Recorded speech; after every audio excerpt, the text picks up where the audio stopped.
Hey there! Welcome to your deep dive into making every date unique. Unique dates. But hold on. Yeah. We're not talking about jumping out of airplanes or anything crazy like I that. don't know. Instead, we're going deep into the psychology of dating. Yes. With a focus on self-awareness. Absolutely. And how it can actually fuel more confident flirting. Yes, exactly. We're moving beyond those surface level dating tips. Right. We're going to unpack some really powerful insights Okay. from the book Flirting, the Spark of Wellness, how to make every date unique Okay. that you can use to completely transform how you approach dating. Okay, so the book really emphasizes this idea that self-esteem is like the bedrock of successful dating. It's almost like the author saying, forget the kick-up lines, work on yourself first. Right. Why do you think that is? Yeah. What's so powerful about self-esteem when it comes to connecting with someone? Well, think about it this way. Okay. The authors actually link self-esteem to a few really specific things Yeah. that can change the entire dating game. First, when you genuinely value yourself, Yeah. you're going to feel more relaxed on dates Okay. because you're not desperately seeking the other person's approval. Got it. Second, you're able to be more authentically you. Right. And third, you can set those healthy boundaries, Yeah. recognizing that you deserve to be treated with respect. Okay. I'm starting to see how this all ties together. Yeah? It's not about arrogance at all. No. It's about that inner confidence that allows you to just be present and connect. Exactly. Yeah. And there's this one line from the book that really resonated with me. Okay. You deserve respect and good treatment on a date. If something feels off, it's okay to walk away. Right. You're not settling for less than you deserve. I love that. Yeah. You know, I have to admit, first date anxiety is something I struggle with. Oh, yeah. Those pre-date jitters can be intense. Sure. Does the book talk about dealing with that? Or absolutely. Okay. The book acknowledges that first date anxiety is almost universal, and it suggests some really practical strategies you can use. Okay. It emphasizes simple things like deep breathing, Okay. both before the date and even during if needed. Right. But there's a specific technique they recommend that's really interesting. Okay. I'm all ears. Yeah. What's the secret? It's all about breathing from your diaphragm, not your chest. Okay. They compare it to inflating a balloon in your belly. Okay. You put one hand on your chest and one on your stomach. Yeah. As you inhale slowly through your nose. Right. Imagine filling your belly with air. Got it. The hand on your stomach should rise. Mm-hmm. The hand on your chest stays pretty still. Okay. Hold the breath for a couple of seconds. Right. Then exhale slowly through your mouth, Okay. feeling that belly deflate. Okay. I'm actually trying this right now. Yeah. It's amazing how just shifting your breathing can have such a calming effect. Right. And what I find fascinating is that this technique directly activates the parasympathetic nervous system, which is your body's relaxation response. Right. So it's not just some woo-woo thing. Right. It's based on science. Yeah. And the book suggests practicing this for 5 to 10 breaths before the date. Okay. And even excusing yourself to do a few rounds if those nerves creep up during the date. I'm definitely adding this to my pre-date routine. Good. So simple, yet so powerful. Yeah. Now, another thing that struck me about the book was its emphasis on empathy. Yeah. Not just on dates, but in all relationships. That's interesting. That's such a crucial point. Yeah. And what's interesting is that the book defines empathy as going beyond just basic politeness. Okay. It's about truly listening to the other person. Right. Understanding their feelings Mm-hmm. and responding with genuine sensitivity. Got it. It's about creating a safe space for open and honest communication. Can you give me an example of what this might look like on a date? Sure. How can I show empathy in a way that feels authentic? The book gives us a great example of paying attention to nonverbal cues. Yeah. Let's say your date seems hesitant Okay. or a bit uncomfortable talking about a certain topic. Right. You can acknowledge that and say something like, is there anything you'd rather not talk about? Okay. Or, I'm sensing you're not totally comfortable with this topic, am I right? I see what you mean. Yeah. It's about being attuned to their feelings and creating that space for them to feel safe and understood. Exactly. And speaking of creating a safe space, let's talk about honesty. Yes. I know the book encourages being upfront about your intentions and feelings from the start. I can see how this might make some people nervous, Yeah. but I'm curious to hear more about how the book suggests handling this. Right. It's not about being brutally blunt Right. or overwhelming the other person with your hopes and dreams for the future on the first date. Yeah. The book is really all about being authentic and respectful. Okay. So instead of playing those silly dating games or sending mixed signals, Right. you're clear about what you're looking for. It suggests using phrases like, I'm really enjoying this conversation and would love to see where things go. Oh. Or I'm looking for a meaningful connection and I'm curious to see if we might have that potential. I love that. Yeah. It's honest and straightforward, but not pushy or presumptuous. Exactly. Yeah. It lays the foundation for a relationship built on trust and understanding. Okay, this is all making so much sense. Good. But I have to admit, I'm a little surprised by how much the book emphasizes body language. Oh, yeah. Not just as a way to attract someone, but as a way to boost your own self-esteem. Mm-hmm. Can you unpack that for me a bit? Sure. How does my posture influence how I feel about myself? Well, think about it. Okay. When you stand tall, Okay. make eye contact, Right. and have open body language, Yeah. you're not just projecting confidence outward, Hmm. you're actually reinforcing those feelings of confidence within yourself. Interesting. It's almost like a feedback loop between your body and your mind. I never thought about it that way. Yeah. So it's like faking it till you make it, but with your posture. In a way, yes. Yeah. But the book cautions against being too forced or unnatural. Okay. It's about finding that sweet spot where you're projecting confidence Right. while still being authentically you. So ditch the power poses and just focus on feeling comfortable and present in my own skin, right? Exactly. Yeah. And that actually ties into another point the book makes. Okay. About creating memorable dates. Okay. It's not about those grand, over-the-top gestures. So what is it about? Yeah. What makes a date truly unforgettable? It's those small, spontaneous actions. Okay. Like an unexpected compliment. Right. Asking a thoughtful question that shows you're really listening. Mm-hmm. Or simply being fully present in the moment. I see. It's about those genuine sparks of connection that make the other person feel seen and appreciated. It's so refreshing to hear that it's the little things that matter most. Yeah. It takes the pressure off having to orchestrate this elaborate, Instagram-worthy experience. Absolutely. Yeah. And that actually leads us perfectly into the practical side of things. Okay. Choosing the perfect date. Okay. I'll admit I've been guilty of overthinking this part. Sure. What does the book have to say about picking the right setting? Yeah. It seems pretty straightforward. Yeah. But I'm guessing there's more to it than I realize. You bet. It's not just about picking the fanciest restaurant or the trendiest bar. Okay. The book emphasizes tailoring the date to the other person's preferences. Got it. It's a way of showing that you care Yeah. and that you want them to feel comfortable. Right. But there's another layer to it, too. Okay, what's the secret sauce? Yeah. What am I missing? The book also stresses choosing an environment that's actually conducive to good conversation. Okay. Think about the lighting. Yeah.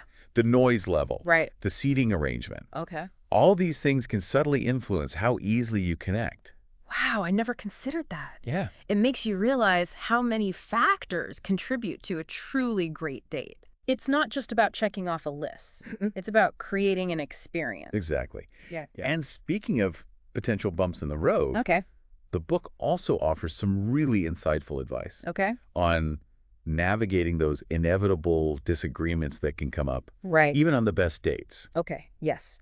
Disagreements can be so awkward. Yeah. Especially early on. Sure. How does the book suggest handling those moments without turning the date into a debate? The book offers some really great advice on how to turn disagreements into productive conversations. I'm all ears. Okay. Give me the goods. One of the most practical tips is the art of rephrasing. Okay. Before you jump in with your own viewpoint, Right. take a moment to summarize what the other person has said to ensure you understand their perspective. Got it. You might say something like, so if I'm understanding you correctly, you believe that. Okay. This simple act of active listening can de-escalate tension and create a more collaborative atmosphere. That's such a great strategy. Yep. It shows that you're truly listening and making an effort to understand their perspective, even if you don't necessarily agree. Exactly. And another tip is to focus on shared values and interests. If the conversation starts to feel a bit heated, Yes. gently guide it back towards something you both agree on Right. or enjoy discussing. Yeah. It's a way of reminding yourselves that you have common ground, even amid differing opinions. Exactly. That's like hitting the reset button on the conversation Yeah. and bringing the focus back to those things that connect you. Exactly. And remember, even if you have a disagreement, Yeah. It doesn't mean the date is a failure. No. It simply means you're two unique individuals with your own thoughts and experiences. And that can actually be a good thing. Absolutely. I love that perspective. It Yeah. takes the pressure off feeling like we have to agree on everything to have a connection. Right. Okay, so we've covered a lot of ground here. We have. Before we move on, are there any key takeaways from this first part of our deep dive that you think would be helpful for our listener to keep in mind? I would say focus on the foundation. Self-awareness. Okay. Take some time to reflect on your values, your strengths, Okay. and what you're truly looking for in a partner. Right. That's the starting point. I love it. Yeah. And from that foundation, you can start to build those healthy dating habits that lead to more authentic connections. That makes so much sense. Knowing yourself is the best foundation for building any kind of relationship. Right. And as the book suggests, don't underestimate the power of those small, Yes. genuine gestures and open, honest communication. Exactly. And don't forget, every date is a learning experience. Yeah. Regardless of whether you see that person again or not, you're gaining insights into yourself and what you truly want in a partner. It's like the book is encouraging us to shift our focus from did they like me to did I like them and what I can learn from this experience. You got it. It's about feeling empowered to make choices that align with your values and goals. Right. Speaking of things we can control, Yeah. let's loop back to first date anxiety for a minute. Yes, let's dive back into that. Okay. It can be so hard to calm those pre-date nerves. It can. We talked about deep breathing exercises. Yeah. Can we go back to that? Absolutely. Okay. Remember, deep breathing is so effective because it taps into your body's natural relaxation response. Right. And the book suggests a specific technique that I think you'll find really helpful. Okay. Imagine you're inflating a balloon in your belly. Oh, okay. I love that visual. Yeah. So how do I do it? You'll want to find a comfortable seated position. Okay. And you can close your eyes if you like. Okay. Place one hand on your chest and the other on your stomach Right. as you slowly inhale through your nose. Hmm. Focus on filling your belly with air. Oh. You should feel the hand on your stomach rise, Okay. while the hand on your chest stays relatively still. So it's about breathing from my diaphragm. Yes. Not my chest. Exactly. Got it. Then hold that breath for a few seconds at the top Okay. and slowly exhale through your mouth, Right. feeling your belly deflate. Okay. Try practicing this for 5 to 10 breaths. Okay. Really focusing on the sensation of your breath and that gentle rise and fall of your abdomen. I'm already feeling more relaxed just thinking about it. Good. I'm definitely going to try this before my next date. I highly recommend it. It's amazing how such a simple technique can have a huge impact on your state of mind. Right. And remember, if those nerves start creeping in during the date, Yeah. don't hesitate to excuse yourself for a moment Okay. to find a quiet spot where you can do a few rounds of deep breathing. It's like having a secret weapon against those pesky butterflies. It is. Now, beyond deep breathing, are there any other strategies from the book that can help with those pre-date jitters? Absolutely. The book suggests channeling that nervous energy into positive self-talk. Okay. Remind yourself of your strengths, Right. your accomplishments, all the amazing qualities that make you unique. Yeah. Visualize yourself feeling confident and at ease on the date. Right. It might sound a little woo-woo, Yeah. but there's actually research to support the idea that visualization can have a calming effect on your nervous system and boost your self-belief. I love that. It's like giving yourself a little pep talk before heading out. Yes, Shifting your focus from those worries to remembering all the amazing things about you. exactly. And don't forget the power of gratitude. Oh, yeah. Take a few moments before the date to appreciate all the good things in your life. Okay. The people who care about you, Right. the experiences that have shaped you, all the things that make you feel grateful. Right. Gratitude has this incredible way of grounding you in the present moment and reducing anxiety. That's such a good reminder. Yeah. It's so easy to get caught up in worrying about the future that we forget to appreciate all the good that's already present in our lives. You're so right. Now let's shift gears a bit and talk about something that often causes anxiety on dates. Okay. Awkward silences. Oh. Those moments when the conversation lulls Yes. and you feel that pressure to fill the space. Oh, those dreaded silences. Yeah. You know, the book actually has a really interesting perspective on this that I wasn't expecting. Right. Instead of viewing those silences as awkward failures, Okay. the book encourages us to embrace them as opportunities for connection. Okay, I have to admit I'm a little skeptical. Sure. How can silence actually lead to a deeper connection? Well, think about it. Okay. When there's a comfortable silence, Okay. you're both present in the moment. Right. Maybe you're observing each other's body language or Mm-hmm. just soaking in the atmosphere. Right. You might even be experiencing a sense of intimacy that transcends words. I've definitely had moments like that, Yeah. where you lock eyes across the table hmm and there's this unspoken understanding, this sense of shared presence. Exactly. And sometimes those pauses allow you to gather your thoughts Right. and come up with a more insightful comment than if you're just trying to fill every second with chatter. It's about allowing space for those deeper connections to emerge, Yes. rather than frantically trying to keep the conversation going at all costs. You got it. The book even suggests consciously creating those moments of silence during the date, Okay. just to see what happens. Really? It could lead to a more relaxed and authentic conversation, Right. or even a shared laugh over the awkwardness. You know, that's a bold move, but I kind of love it. Yeah, It's about flipping the script on those traditional dating expectations. exactly. Now, before we move on, I want to circle back to something we briefly touched on earlier. Okay. Disagreements. Yes, disagreements are bound to happen even on the best of dates. They are. What are some of the book's suggestions for handling those differences of opinion? Well, the key is to approach disagreements as opportunities for understanding, Okay. not battles to be won. Remember, you're getting to know each other. Right. And part of that is discovering how each of you approaches different perspectives. So it's about being curious about those differences, Yes. not afraid of them. Exactly. And one of the most practical tips the book offers is the art of rephrasing. Okay. Before you launch into your own point of view, Right. take a moment to summarize what the other person has said, Okay. just to ensure you understand them correctly. Got it. You might say something like, so if I'm understanding you correctly, you believe that. Yeah. This simple act shows that you're really listening and trying to see things from their perspective, even if you don't agree. That's such a great way to de-escalate any tension and create a more respectful dialogue. Yeah. It shows that you value their opinion, even if you have a different one. You got it. And another helpful tip is to focus on shared values and interests. Okay. If the conversation starts to feel heated, Yeah. try gently steering it towards something you both agree on Okay. or enjoy discussing. This can remind you both that you have common ground, Yeah. even amid those differences. It's about remembering that you're on the same team, Exactly. even if you don't see eye to eye on everything. Exactly. And remember, even if you disagree on something, Yeah. it doesn't mean the date is a failure. Right. It simply means you're two individuals with your own unique thoughts and experiences. Right. And that's actually something to celebrate. Yeah, absolutely. It's those differences that make life interesting.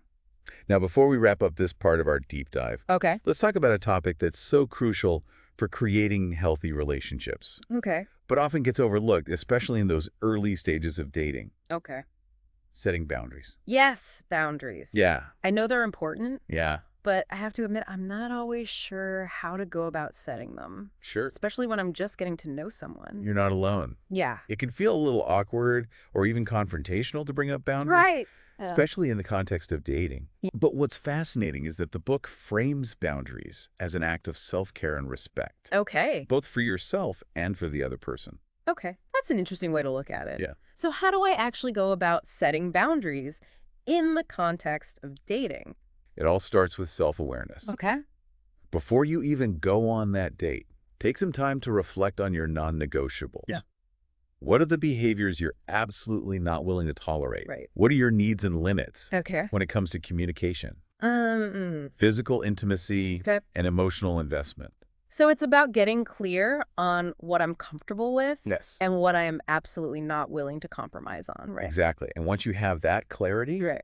the next step is communicating those boundaries to the other person Okay. in a clear, Calm calm, and respectful way. Right. It's not about being controlling or demanding. Right. It's simply about expressing your needs and expectations. Yeah. You might say something like, I appreciate you offering to pick me up, but I prefer to meet at the venue.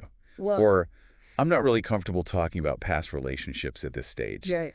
Or, I prefer to take things slow when it comes to physical intimacy. It's about being assertive but not aggressive. Yes, Just stating my preferences and limits in a way that feels authentic to me. you got it. And, the beauty of setting boundaries is that it actually filters out the people who aren't a good fit for you. Right. If someone responds negatively, Yeah. or disrespectfully to your boundaries, that's a huge red flag. It's like a natural weeding out process. Yeah, Only the people who are truly capable of respecting you and building a healthy relationship will remain. exactly. So setting boundaries is not just about protecting yourself. Right. It's also about attracting the right kind of people into your life. That's such an empowering way to think about it. Yeah. It takes away that fear of scaring someone off Yeah. and reframes it as a way of attracting the right people. Okay, so we've talked a lot about the practical side of dating. We have. How to manage anxiety, how to handle disagreements, Right. how to set boundaries. Yes. But what about that spark, Yeah. that deeper connection that the book keeps emphasizing? Ah, yes, the heart of the matter. The book offers some really great insights into how to cultivate those genuine connections that go beyond surface level conversation. Right. And, it all comes down to being authentic and curious. Yeah. It's not about trying to impress with fancy dates or witty banter. Right. It's about letting your true self shine through Yeah. and showing genuine curiosity about the other person's inner world. So how do we do that? How do we Yeah. get beyond those surface level conversations and really connect on a deeper level? The book suggests asking meaningful questions Okay. that go beyond, what do you do for work? Right. Or what's your favorite movie? Yeah. Think of questions that invite the other person to share their passion, Yeah. their dreams, their fears. You might ask, what are you most passionate about? Right. Or what's something you're really proud of achieving? Mm-hmm. Or even, what's one fear you're working to overcome? Those questions are so much more interesting and revealing than the typical small talk questions we tend to fall back on. Right. And you'll be amazed at the kinds of conversations these questions can spark. It's about getting to the heart of who they are, not just their surface level preferences. Exactly. And don't underestimate the power of vulnerability. I'm listening. Sharing something personal about yourself, a challenge you've faced, a lesson you've learned, a dream you're chasing, can create a sense of intimacy and trust, Okay. and often inspires the other person to open up as well. It's like the book is saying, don't be afraid to let your guard down a little. Yes. True connection happens when we allow ourselves to be seen. Okay, so we've talked about the importance of self-awareness, setting boundaries, navigating disagreements, and even embracing those awkward silences. We have. But I think there's one piece of the puzzle that we haven't fully addressed yet: managing expectations. You're right. Expectations can make or break a dating experience. So how do we set realistic expectations that don't set us up for disappointment? Yeah. Because let's be real, sometimes we create this idealized version of the person in our heads before we even meet them. That's so true.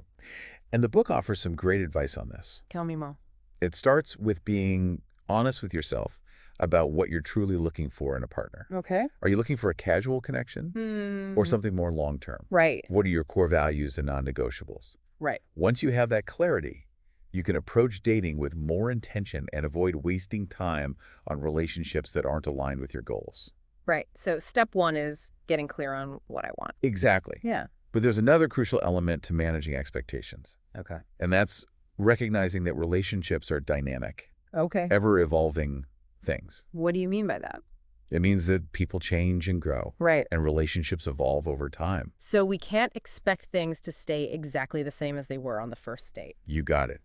And the book really stresses the importance of flexibility and open communication throughout the dating process. So being adaptable is key. Yes, it's about embracing the journey and allowing the relationship to unfold naturally, Okay. rather than trying to force it into a predetermined mold. Okay, so no more rigid checklists or fairy tale expectations. Exactly. Embrace the unknown and allow the connection to evolve organically. I love that. Now, as we wrap up our deep dive into flirting the spark of wellness, Yeah. what are some final thoughts you want to leave our listener with? Okay. What should they keep in mind as they navigate the world of dating? I think the biggest takeaway is this. Yeah. Dating doesn't have to be a stressful performance Okay. or a game of strategic manipulation. Right. It can be an enjoyable, authentic journey of self-discovery and connection. It's about finding someone who complements you, not completes you. Beautifully said. And remember, the book emphasizes that every date, regardless of the outcome, is an opportunity for growth. Even those failed dates have something to teach us. Exactly. You're learning more about yourself, what you value in a partner, and how to connect with others on a deeper level. Right. So embrace the experience with an open heart and a curious mind. So, to our listener, we hope this deep dive has given you some powerful insights and practical tools to approach dating with more confidence, authenticity, and intention. Remember, the journey of love and connection is a lifelong adventure. Yeah. Embrace it and never stop exploring the amazing depths of yourself and others.